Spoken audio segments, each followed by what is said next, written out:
네, 반갑습니다.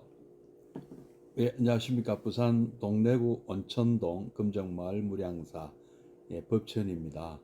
법천 스님과 함께하는 불교 공부방 밴드에서 매주 화요일 수요일 저녁 7시부터 8시까지 부처님 말씀 강독회로 찾아뵙고 있습니다. 오늘은 불기 2568년 3월 6일입니다. 미란다 왕문경 강독회 30번째 시간을 시작하도록 하겠습니다. 정갈보살님 반갑습니다. 자, 그러면 3기 의례부터 시작하도록 하겠습니다.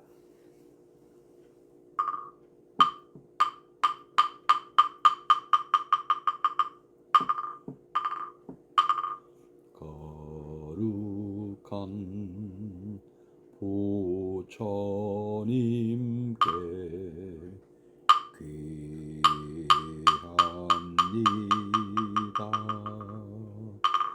거룩한 가르침에 귀합니다.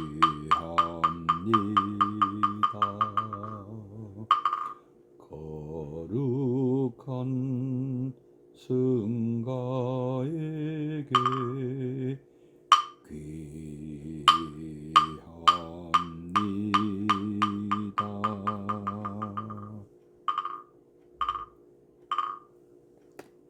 예, 잠시 입정에 들겠습니다.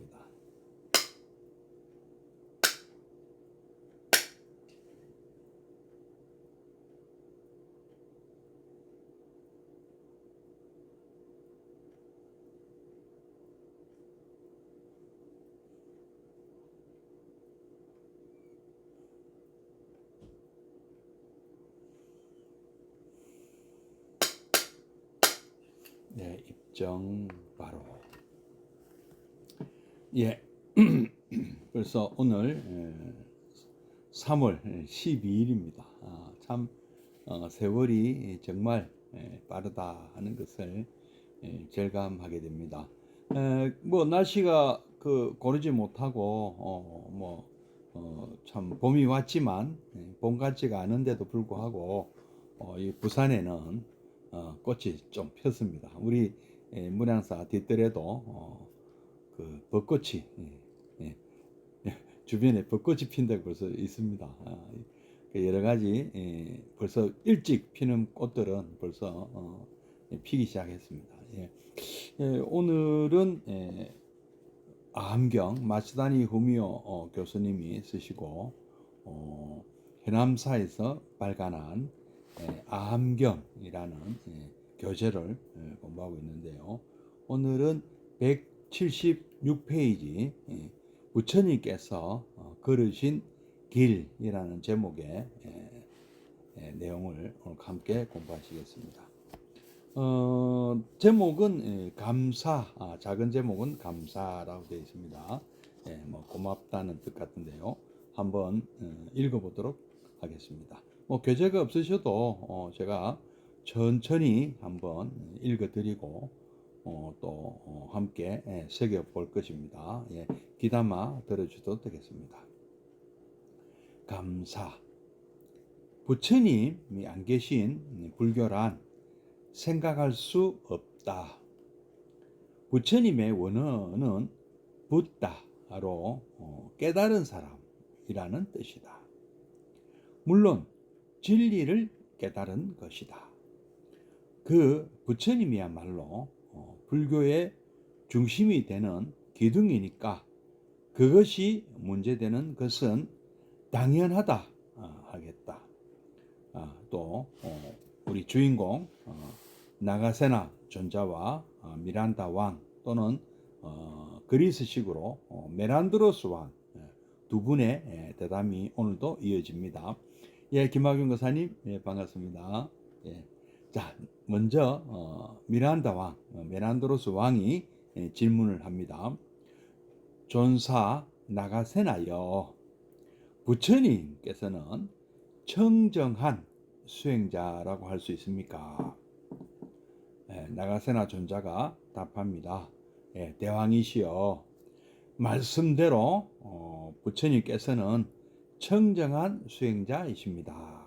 예, 수미정 부사님, 예, 반갑습니다.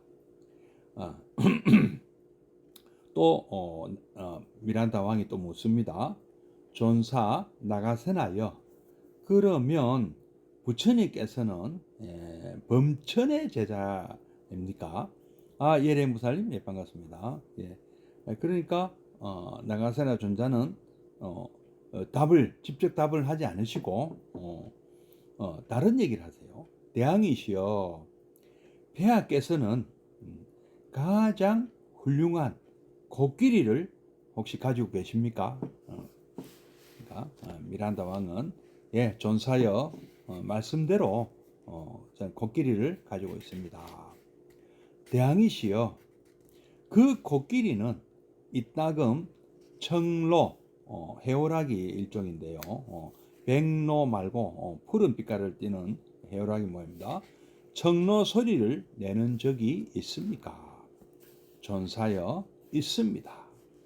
대왕이시여, 그렇다면 그 코끼리는 청로의 제자입니까? 예, 존사여, 그렇지는 않습니다. 대왕이시여, 범천은 지혜를 갖고 있겠습니까? 갖지 않고 있겠습니까? 존사여, 지혜를 갖고 있습니다. 대왕이시여, 그렇다면 범천은 부처님의 제자가 아니겠습니까? 예, 참, 두 분의 문답이고요. 메란도로스 왕은 청정한 수행자를 뜻하는 브라마차리를, 즉 범천 브라만을 섬기는 사람으로 해석했던 것일까? 범천은, 브라만은 인도 고대의 최고 신이다. 그러나 경전에 부처님, 우리 불경에 나오는 범천은 부처님께 법을 설해 줄 것을 청하고, 예, 동천님 반갑습니다. 공손히 예배까지 예경을 부처님께 예경을 올리는 터이니까 어느 의미에서 메란드로스 왕에게는 이해가 안 갔는지도 모른다. 이에 대해 나가세나는 부처님이 그러면 범천의 제자가 되시나 하고 묻는 이 질문에는 직답을 피하고 코끼리의 울음소리를 끌어다가 정반대의 결론을 내렸다. 그것도 같은 논법으로 부처님의 붓다와 지혜를 뜻하는 부디를 대비시켜서 범천이 부디를 갖고 있으면, 그러면 즉 범천이 지혜를 갖고 있다면 그런 점에서는 부처님께서 훨씬 더 높다고 한 것이다. 즉 왜냐하면은 붓다란 말은 이 부디를 깨달은 분, 부디를 완성하신 분이라는 뜻이 되니까 더 높다는 것이죠. 즉 질적으로 위라면 그 점에서는 부처님께서 훨씬 높다고 한 것이다. 즉 질적으로 위라면 연대에 오래되고 가까움 이런 것은 문제가 되지 않는다고 일종의 가치 전환을 한 것이 되리라. 그렇다면 대단한 답변이라 할 수 있는 것이다. 그러나 또 얼른 보기에 궤변처럼도 생각된다. 그런 점을 위해서도 종교 자체가 갖는 가치 전환에 대해 생각해 볼 필요가 있다. 기독경 요한복음서 제8장 58절에 예수님이 아브라함이 태어나기 이전부터 나는 있었다고 한 말이 기록되어 있다. 마태복음을 빌릴 것도 없이 아브라함의 아들인 다윗의 아들 예수 그리스도가 그 아브라함보다도 이전에 있었다고 단언한 것이다. 기독경 자체의 해석은 별도로 하더라도 이 글에는 깊은 인간 관찰이 깃들어 있는 듯이 보인다. 부처님 이전에 범천 브라만 역시 이 부처님의 제자라고 단언하는 나가세나와 공통되는 그런 경지라고 하겠다. 또 벽암록 이런 얘기가 있습니다. 중국의 유명한 선사, 아주 그 유명한 스님 중에 백장 스님이라는 분이 계시다. 법명은 회해 백장, 당나라 때의 선사로서 서기 720년에 나셔서 814년에 열반에 드신 분인데, 그 유명한 백장청규를 제정해서 선문의 규를 정한 분이죠. 아주 유명한 분입니다. 그는 그가 계신 곳이 백장산에 있었기 때문에 그런 이름이 붙은 것이었다. 어느 날 한 스님이 백장에게 물었다. 이 세상에서 가장 기적적인 일은 무엇이겠습니까? 백장 스님이 대답하셨다. 내가 여기에 홀로 앉아 있다는 것이지. 스님은 그 소리를 듣자 절을 올렸다. 그랬더니 백장 스님은 지팡이를 들어 그 스님을 때렸다고 합니다. 이것은 이 화두 중에 하나인데요. 독좌 대웅봉의 화두라 하여 이 화두라 하면 뭐 다들 아시겠지만 선종에서 정신 통일에 사용하는 문구, 또 대개 옛 선사들의 문답 내용을 쓴다. 예를 들어서 정전 백수자, 뜰 앞에 잣나무, 이런 것들이 화두라고 한다. 마츠다니 후미오 교수님의 그거를 보고 말씀드렸습니다. 이 화두라 하여 너무나 유명하다. 이 문답에는 우리로 하여금 생각해야 하는 많은 것이 있다. 그러나 여기서는 앉아 있다, 여기 홀로 앉아 있다는 이 사실이 왜 기적인가, 왜 기적이 되는가 하는 문제를 두고 생각해 보겠다. 가령 여기에 1부터 50까지 적혀 있는 종이 카드가 있다고 하자. 그 카드의 순서를 뒤섞어서 공중에 뿌린다면 어떤 상태로 떨어질까? 아마도 뒤죽박죽이 될 것임에 틀림없다. 그러나 몇천 번, 몇만 번, 십만 몇억 번을 이런 일을 반복하다 보면 이 카드는 하나에서 50까지 순서대로 떨어지는 일도 있을지 모른다. 그것도 몇십만 번 또는 몇억 번쯤 했을 때 비로소 그렇게 될지 알 수 없다. 그러나 언젠가는 그렇게 되는 수가 있기는 할 것이다. 이것과 똑같은 상태라고 해도 좋은 것이 다름 아닌 이 나라고 하는 존재가 아니겠는가. 우리는 그야말로 천재일우의 기회를 타고 이 세상에 태어난 것이 틀림없다. 사람 되기 어렵거니 비록 죽을 것이라 해도 이리 목숨 있음은 고마운 것이다. 상응부 경전에 이런 말씀이 있다고 합니다.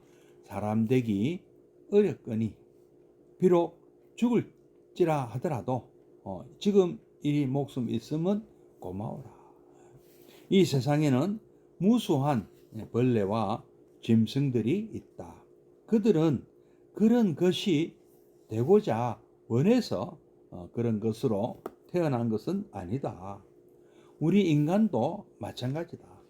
우리가 선택한 것이 아니고 어쩌다가 그렇게 된 것이다. 우연인지 업 때문인지는 몰라도 일단 인간으로 태어난 것에 대해 고맙다, 감사하다는 생각을 가져도 좋을 것이다. 그리고 이것을 기적이라 하지 않고 무엇을 기적이라 하랴. 부처님께서 탄생하셨을 때 천상천하 유아독전이라고 말씀하셨다고 전해온다. 물론 부처님 전기 속에 모세 사람들에 의해 추가된 전설이라는 것이 정설이지만 그 뜻하는 것은 인간 존재의 불가사의한 경지를 말한 것이라고도 보이고, 또 어떤 의미에서 하나의 인간 선언이라고도 해석할 가능성이 있다. 마찬가지로 기독교의 그 아브라함 앞에 예수님이 있고, 또 범천, 브라만교의 범천 이전에 부처님께서 계신 것도 초시간적, 시간을 초월한 그런 입장에서 파악되어야 할 문제이다.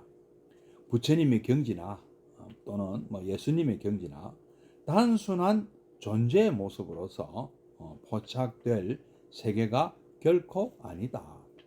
그들의 탄생을 계기로 이제까지의 역사가, 인류의 역사가 질적으로 일대 전환을 겪었음이 사실이다. 그렇게 되면 그 이전의 시간 같은 것은 문제가 되지 않을 것이다. 나가세나 존자의 말씀이 갖는 함축은 이런 의미에서 대단한 것이라 하겠다. 일단 오늘은 여기까지 읽어보고 또 앞에 같이 한번 또 새겨보도록 하겠습니다. 부처님이 없는 불교는 생각할 수가 없다. 그렇죠. 부처님께서 예수님이 없는 기독교가 있을 수 없듯이 부처님이 안 계신 불교는 사실은 생각할 수가 없다. 이 불교라는 이름은 부처님께서 우리에게 가르쳐 주신 내용이라는 뜻도 첫째, 그게 가장 중요한 것이고요. 그다음 둘째는 또 하나의 있다고 합니다. 부처님이 되는 그 가르침이라는 뜻도 된다고 합니다. 약간 좀 부처님께서 우리에게 직접 주신 가르침만 해당되는 것이 아니고 부처님 같은 분이 되는 그 방법을 또 가르치는 것이다. 이렇게 보면 좀 훨씬 더 이 불교의 범위가 넓어지는데요. 어떻게 됐든 부처님이 안 계신 불교는 부처님 교니까 부처님의 가르침이 되었던, 부처님이 되는 그 길을 가르치는 가르침이 되었던 부처님이 안 계신 불교는 있을 수 없다. 그렇죠? 그래서 부처님이라는 이 원어는 붓다다. 붓다. 인도 범어로 붓다인데, 붓다를 부처라고 어떤 이렇게 발음이 되고요. 그다음에 거기에 우리나라는 이렇게 존댓말이 있잖아요. 꼭 선생 이렇게 부릅니까? 선생님 하고 불러야죠. 그죠? 우리 어르신들을 우리가 님을 잘 붙이잖아요. 그죠? 선생님, 그죠? 무슨 총장님, 교수님, 원장님 하고 우리 붙이지 않습니까? 근데 제가 좀 왜 이 말씀을 좀 더 강조하고 싶은가 하면은, 자꾸 이렇게 붓다 하면 멋있어 보이는지 붓다라고 이렇게 표현하는 불자님들이 많이 계시더라고요. 그거는 저는 바람직하지 않다고 생각합니다. 우리 적어도 붓다님이라 하든지, 부처님 하기 싫으면 붓다님 하고 님자 꼭 붙이면 좋겠습니다. 예.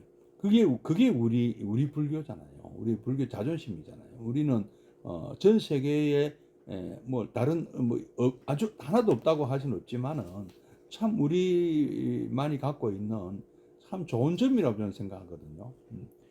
이렇게 특히 부처님 같은 분들에게 이 님자를 왜 안 붙이는지 모르겠습니다. 저는 꼭 좀 이렇게 붙였으면.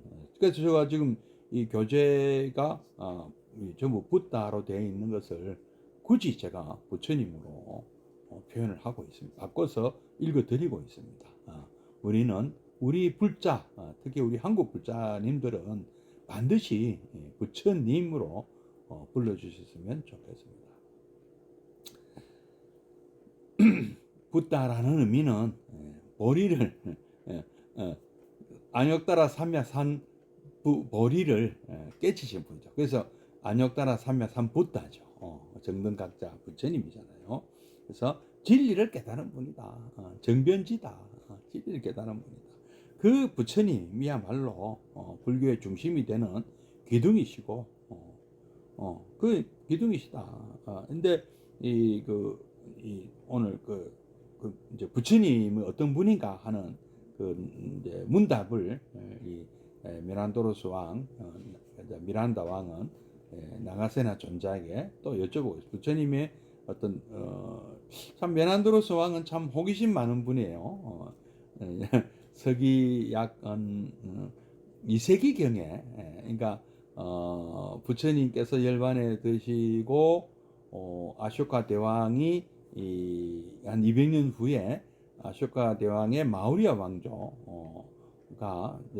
또 이제 역사 속에 사라지고 그 땅에 참 그 마우리아 왕조 약화됨으로 해서 서쪽으로부터 지금의 이란, 파키스탄, 아프가니스탄, 파키스탄 쪽에서 그쪽을 경유해서 지금의 인도 북부 뉴델리 지방 그쪽으로 침공을 해온 그리스 후에가 정복을 했어요. 그 땅을. 그래서 그 땅을 지배했던 그리스계 왕 이름이 이제 그리스식으로 하면 메난드로스고 인도식으로 하면 미란다 왕으로 불리고 있습니다.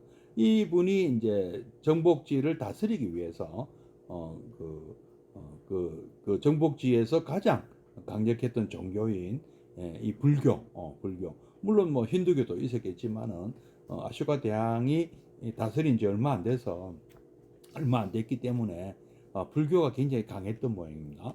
그래서 불교를 자기도 공부하게 배우게 되었고 소개도 받았겠죠.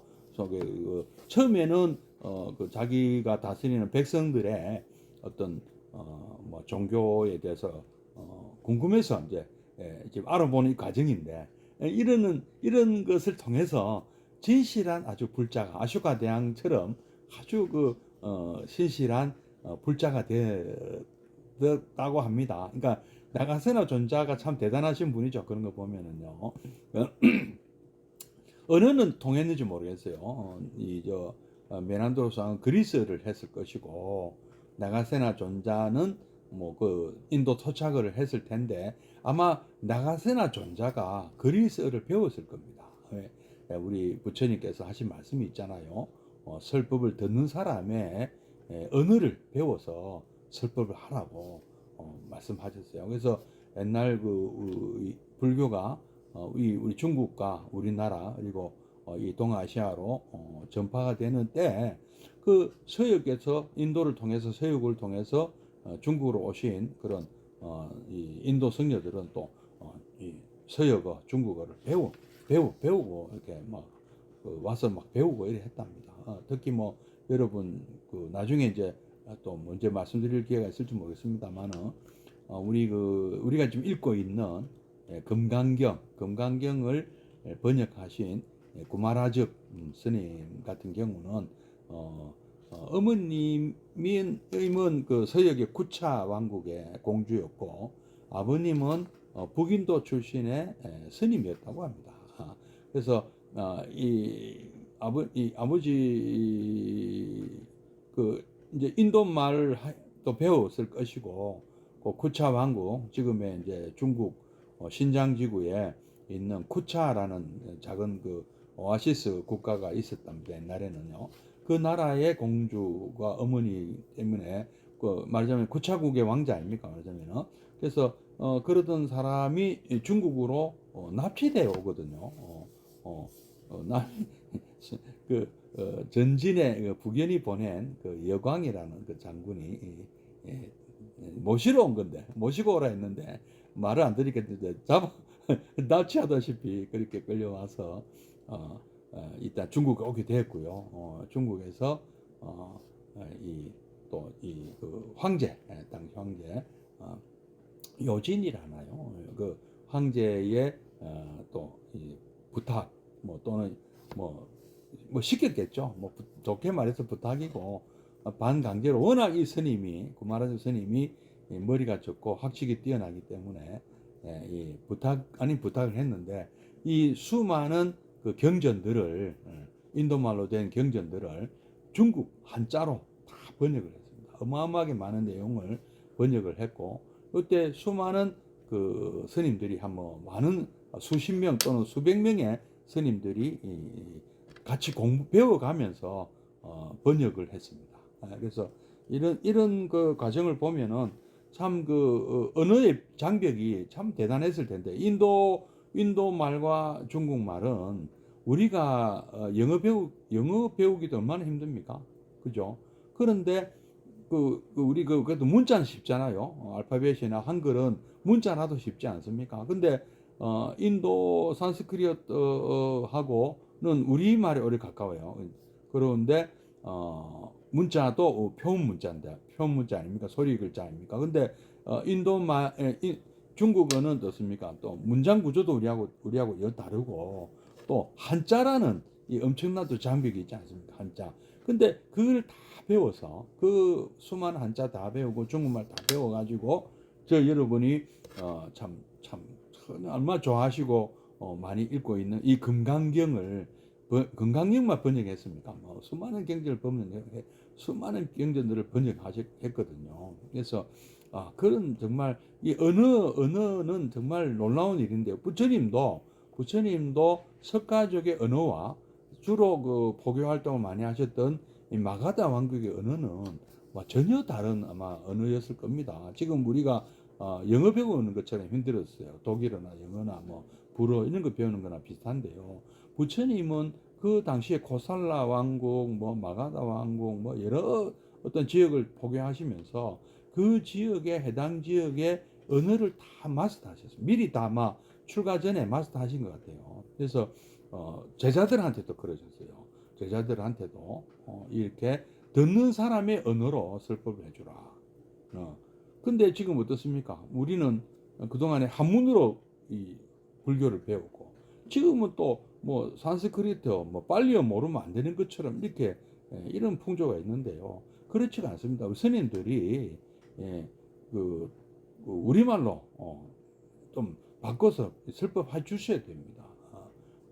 근데 남방은 빨리어를 고집하는 것까지는 좋은데 그거를 그럼 우리가 지금 2000년 가까이 한문으로 배웠잖아요. 그 불교가 어떤 제대로 잘 모르고 그냥 덮어놓고 스님들이 무슨 말씀하는지도 모르고 한문 몰랐잖아요. 솔직히 옛날에 읽지도 못하고 무슨 뜻인지도 모르고 그냥 절만 했지 않습니까? 연물도 내용도 모르고요. 그런 불교 또 지금은 또 빨리어로 또 그렇게 예불 올리고 독경하고 하는데 참 좀 안타까워요. 그런 거 보면 이제 왜 우리가 한글을 만들었습니까? 이 불교를 우리말로 번역하기 위해서 만든 거 아닙니까? 마찬가지로 우리 이 대중들에게 우리 불자님들에게 니카야도 물론 번역이 잘 되어 있으니까 또 그거를 이제 배우면 됩니다. 우리는 우리가 일반 대중들이 물론 빨리 배우고 한문 배우면 얼마나 좋겠습니까? 근데 그게 어디 쉽습니까? 영어 배우고 쉽지가 않지 않습니까? 전문가들은 스님들은 열심히 노력해서 배워야 될 것 같아요. 저도 참 어렵지만은 이제 참 배우고 싶지만 참 어렵습니다. 어려운데 불자님들에게 그런 것을 강요해서는 안 된다. 그래서 오히려 우리 젊은이들이 이런 한문이나 빨리요 이런데 어떤 뭐랍니까 이거를 장애물로 여겨지게 해서는 안 되지 않겠습니까? 예? 우리가 접근하기 좋은 그런 이게 듣는 이에게 편리한 것을 우리가 제공을 해줘야 됩니다. 그래서 이런 부담을 좀 안 주셨으면 좋겠습니다. 자, 그래서 이 오늘 내용 이 내용이 한번 또 문답을 한번 같이 한번 보겠습니다. 나가세나 존자요. 부처님께서는 청정한 수행자라고 볼 수 있습니까? 뭐 이게 무슨 이인데 메난드스 왕의 어떤 장점이에요. 이거 막 약간 신뢰되는 그런 우리가 지금 생각할 때는 신뢰되는 내용 같은데 한데도 일단 자기는 이 궁금한 호기심 충만한 그런 마음으로 덕분에 우리도 잘 배우고 있지 않습니까? 그래서 나가세나 존자의 어떤 또 법력도 우리가 느끼게 되고요. 이런 질문도 척척 대답해 주시는 참 나가세나 존자도 대단하십니다. 참 이렇게 딱 이렇게 솔직하게 이렇게 진솔한 질문을 하시는 메난드로스 왕도 참 훌륭하시고요. 그 덕분에 우리는 이렇게 이 경전을 이렇게 공부하고 있지 않습니까? 덕분에요. 자, 부처님께서는 청정한 수행자이십니까? 참 지금 이거는 그 감이 어떻습니까? 우리 제가 불자님들이 우리 스님들께 대놓고 이렇게 질문하실 수 있겠습니까?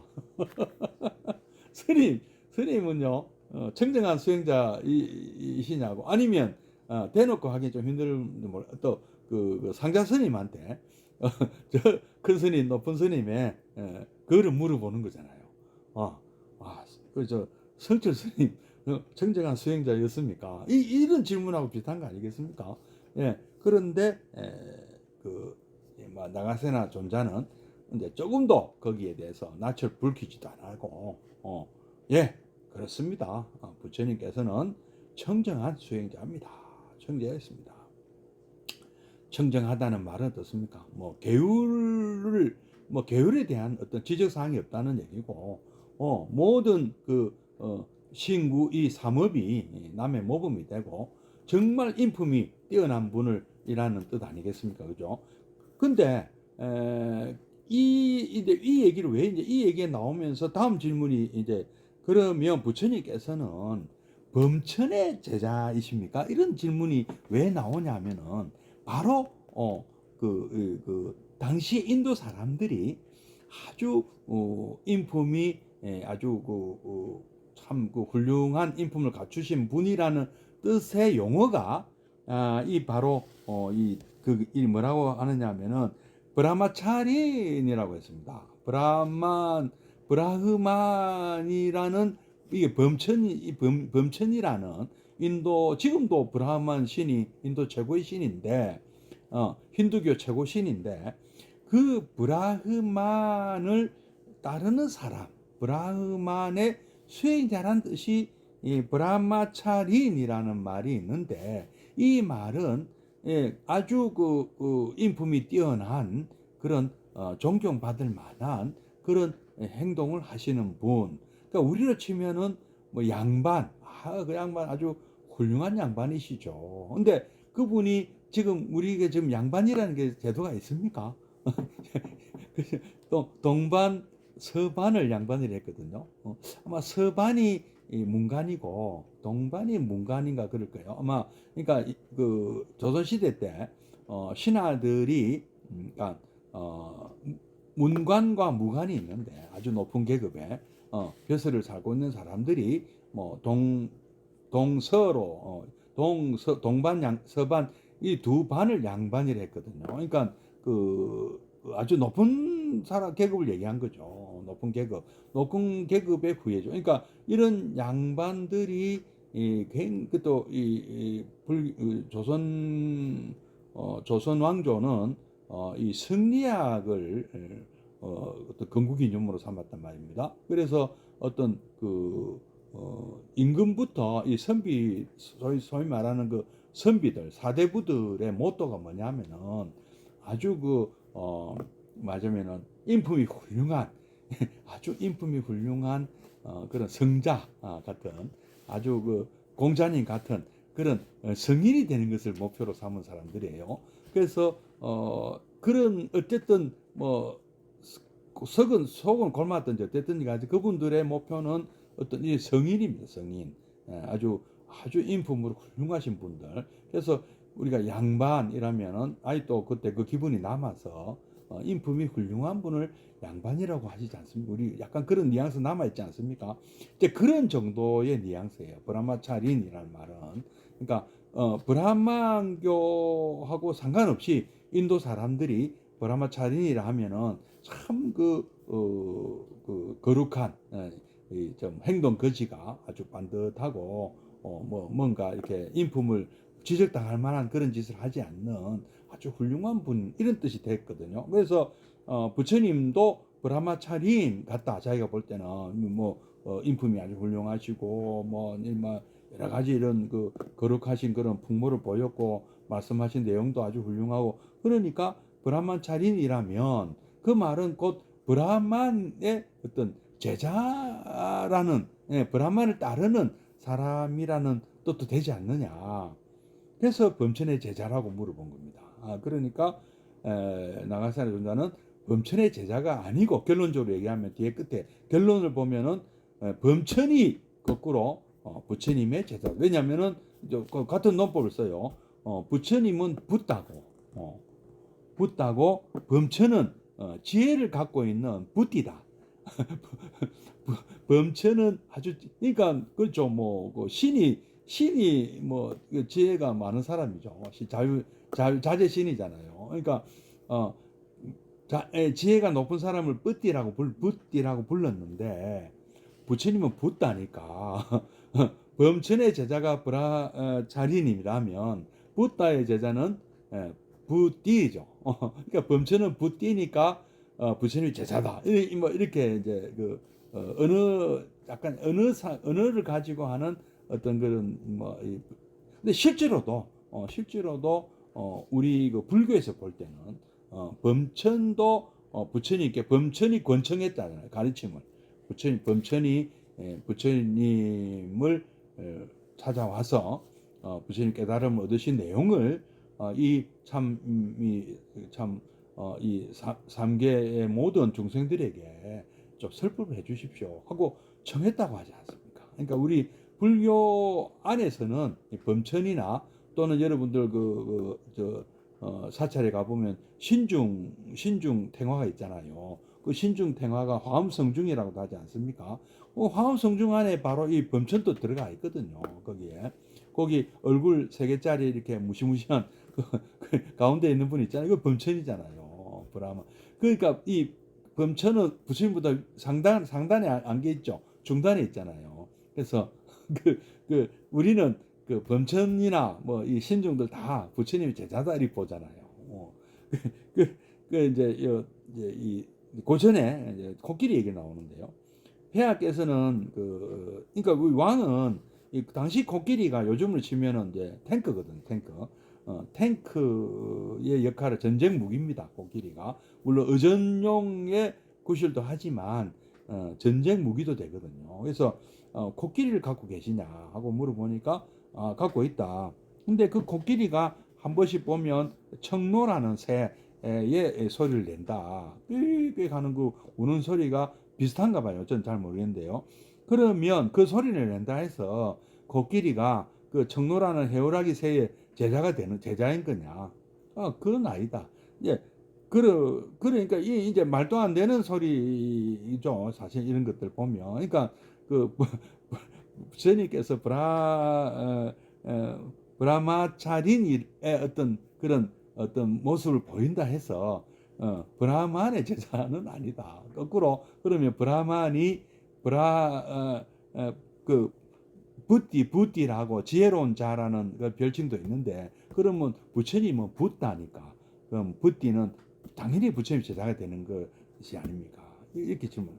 그래서 메난드로스 왕은 청정한 수행자를 뜻하는 브라마차린, 그러니까 범천, 즉 브라만을 섬기는 사람으로 이렇게 그러니까 약간 이 언어를 가지고 나가세네 존재를 떠본 것 같아요. 그러니까 나가세네 존재는 또 언어를 가지고 반격을 한 것이고요. 그래서 범천이 붓디이기 때문에 지혜를 가지고 있는 사람이라는 뜻인데 붓다라는 것은 지혜를 완성하신 분, 우주적 진리를 깨달으신 분, 안욕 따라 삼붓다니까 당연히 부처님께서 훨씬 높다고 단정적으로 말씀한 겁니다. 예. 그래서 이거는 또 기독경에도 이 비슷한 내용이 있다고 마스다 후미오 교수는 얘기하는데요. 요한복음 8장 58절에 아브라함이 태어나기 이전부터 나는 있었다. 예수 그리스도가 그렇게 얘기를 했다. 그리고 아브라함의 아들인 다비데는 다윗을 얘기하는 거죠. 영어로는 데이비드라고 하지 않습니까? 다윗의 후손이죠. 예수 그리스도는 다윗의 후손인데, 근데 아브라함보다도 이전에 있었다. 그 신성을 강조한 것이죠. 신이니까.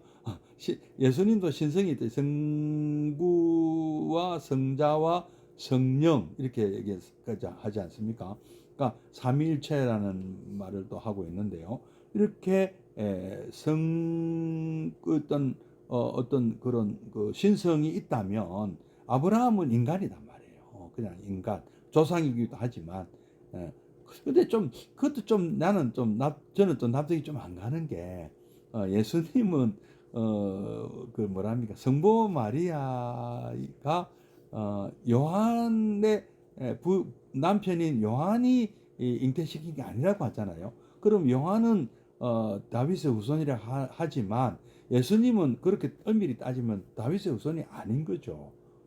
모순이 생기지 않습니까? 뭐 하여튼 뭐 모르겠습니다. 하여튼 이런 표현은 핏줄을 강조한 것이 아니고 아브라함이라는 약 600년 전에 등장한 이런 사람이 오히려 그 이전부터 나는 있었던 존재다. 그 말씀은 브라하마는 이런 시대적인 그걸 시간적인 그거를 본다면 태초부터 있었다고 얘기하거든요. 근데 2600년 전에 이 땅에 등장한 부처님이 스승이단 말이에요. 오히려 브라하마는 아무리 오래전부터 있었다 하더라도 이 부처님으로부터 법문을 듣고 왜냐면은 우리 불교에서 볼 때는요 하느님도 이 브라하마 하느님이란 말이에요. 하느님이든 제석천도 하느님 아닙니까? 그런 존재들도 우리는 중생으로 봅니다. 삼계의 중생으로 본다. 네. 이게 참 중요한 개념. 깨닫지 못한 분은 중생이거든요. 아무리 하늘에서 본인들이 참 조물주다, 절대적인 지존이다. 근데 그럴 수가 없다고 보는 거예요. 여신 무사님 반갑습니다. 이제 우리는 본인도 윤회를 하는 중생인데 너무 오랜 세월을 신적인 존재, 그러니까 신으로서 살고 있기 때문에 본인이 착각을 하고 있다고 봅니다. 우리는요. 왜냐하면은 조물주는요, 우리가 불교에 생각하는 부처님 말씀에 의하면 그 연기법이 위배되거든요.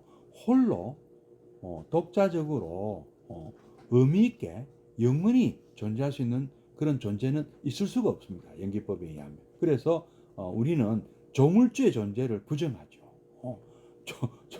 진화론자라서 부정하는 것이 아니고요. 뭐 방식이 어떻게 됐든 어떤 존재가 이 우주를 만든다는 것은 있을 수가 없다는 거죠. 그래서 이거는 불교 주장하는 것도 아니고요. 2600년 전에 인도에서 이미 창조주라는 존재는 조물주라는 존재는 이미 부정되었어요. 인도 사람들한테. 뭐 만들었다는데 뭘로 만들었냐? 어디서 만들었냐? 그 만든 그 존재는 그럼 누가 만들었냐? 이렇게 막 얘기가 나가기 때문에 이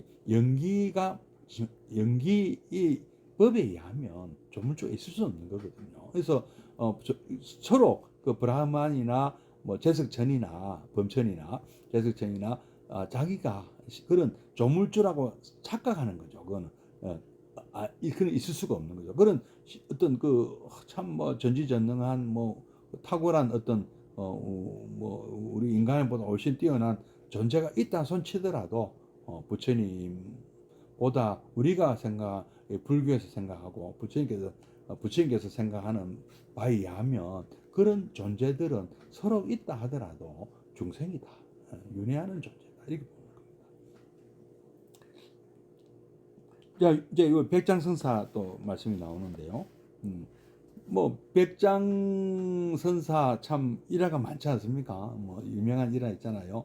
백장 청규, 일일 부작 일일 불식, 하루 일 안 하면 하루 굶는다. 그래갖고 이저 돌아가신 90 94세까지 사셨네요.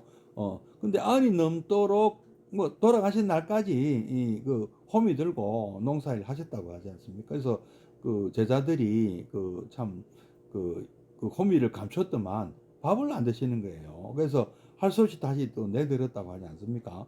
그만큼 그 철두철미하게 어떤 원칙을 지켰던 분이에요. 그래서 백장청규라는 어떤 이런 아주 그 오늘날까지 내려오는 그런 선문의 어떤 참 규율을 내려오신 분입니다. 이분은 누가 어느 스님이 이런 질문을 했다. 이 세상에서 가장 기적적인 일이란 무엇이겠습니까? 하니까 내 자신이 여기에 지금 이렇게 홀로 앉아 있다는 것이 아니겠나. 예, 맞습니다. 여러분, 우리 모두가요. 우리 모두가 왜 우리는 부처님이냐? 왜 우리는 참 전상천하 유화독 뒤에 뭐 얘기 또 나옵니다만은 이 세상에요, 나를 대신할 수 있는 것은 없습니다.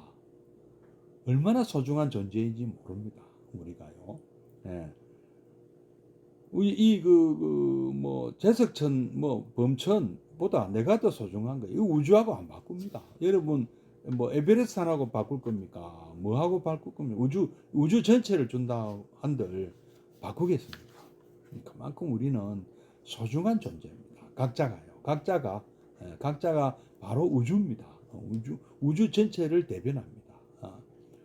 그만큼 이 소중한 생명이에요. 진짜 소중한 존재입니다.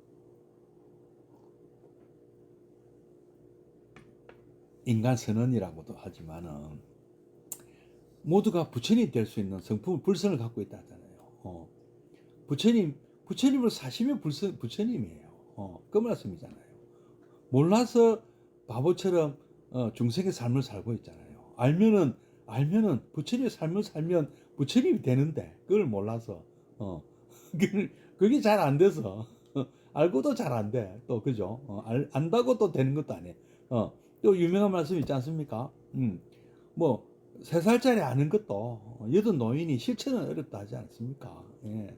또 중국 불교에서 나온 얘기잖아요. 예.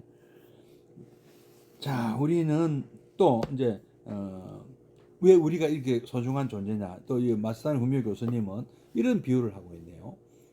1부터 50까지 적힌 카드를 공중에 뿌려서 그 떨어지는 쭉 순서대로 막 무작위로 이렇게 막 일렬로 만약에 이제 이렇게 쭉 한다면 1부터 50까지 막 숫자가 막 뒤죽박죽으로 항상 떨어질 텐데 어느 날 1부터 1, 2, 3, 4, 5, 6, 7, 8, 9 해갖고 50이 딱 정확하게 쫙 배열되는 게 있을 수 있느냐 없느냐는 것이죠.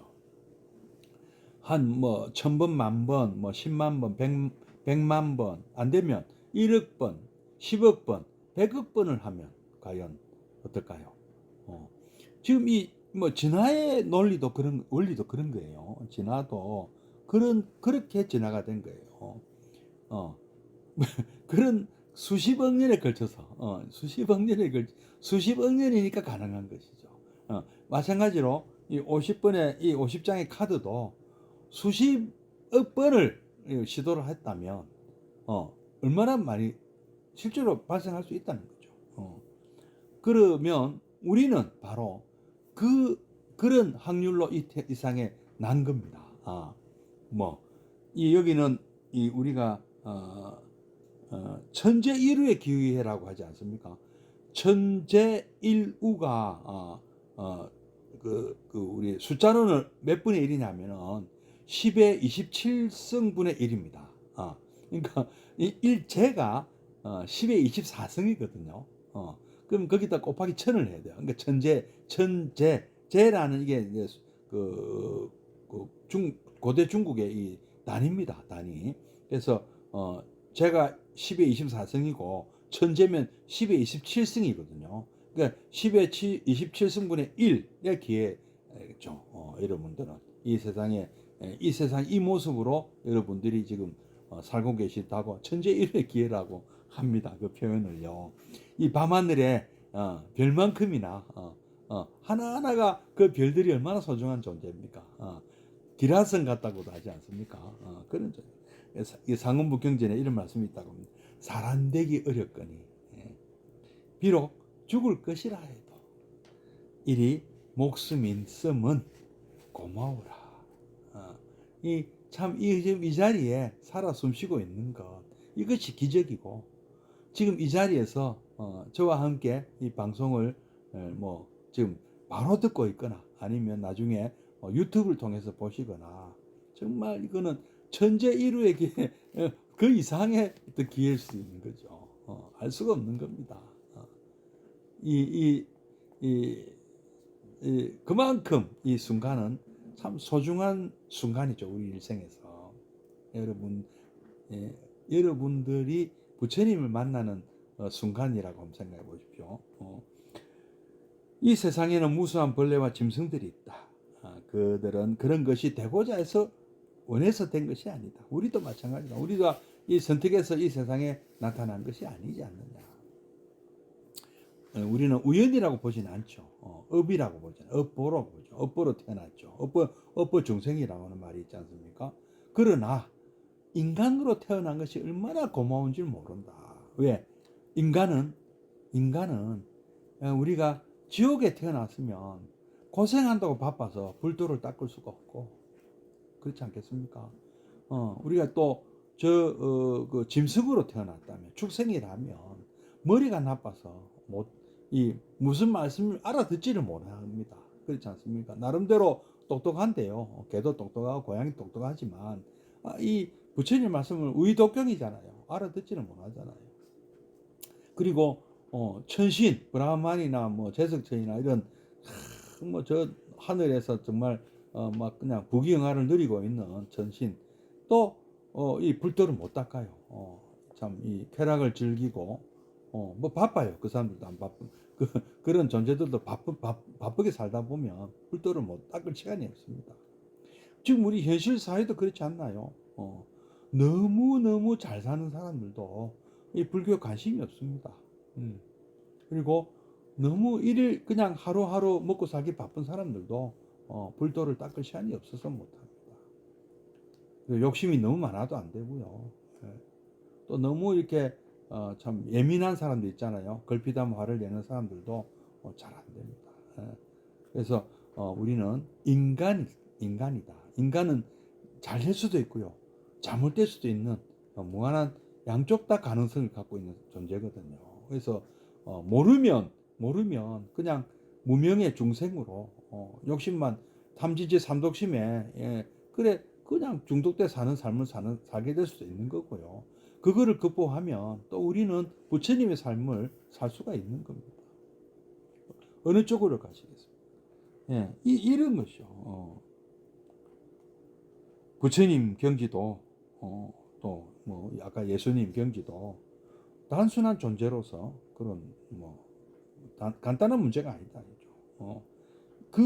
이런 성자들이 나타남으로 특히 우리 부처님 이 세상이 변해버렸어요.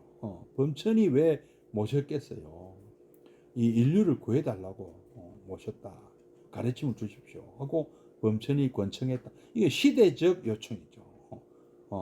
우리 그 인간이 뭐 한 10만 년, 뭐 20만 년 호모사피엔스가 등장해서 2600년 전쯤 됐을 때 이렇게 살다가 다 죽는다.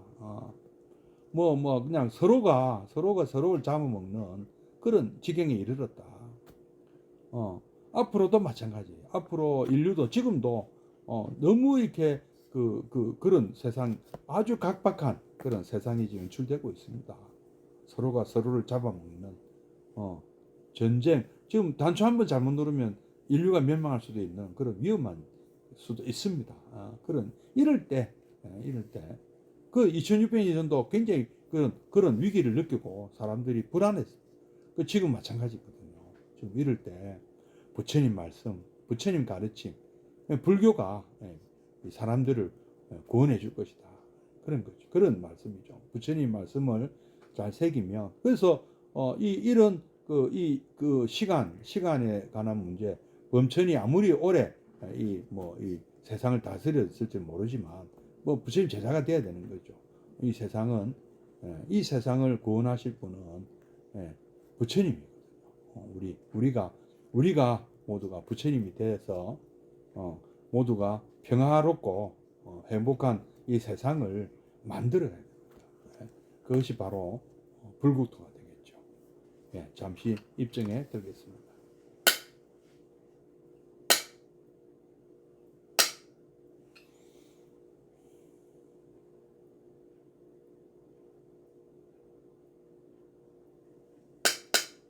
입증 바로 사원선을 하고 마치도록 하겠습니다.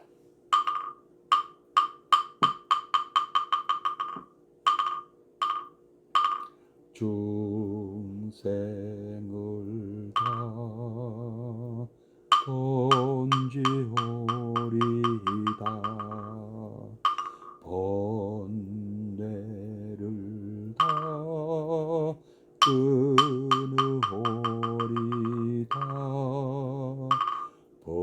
법문을 다 배우오리다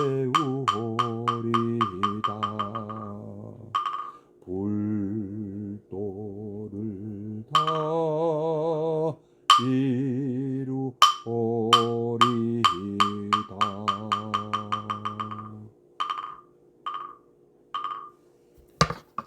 고맙습니다. 다음 주 뵙겠습니다. 선물하십시오.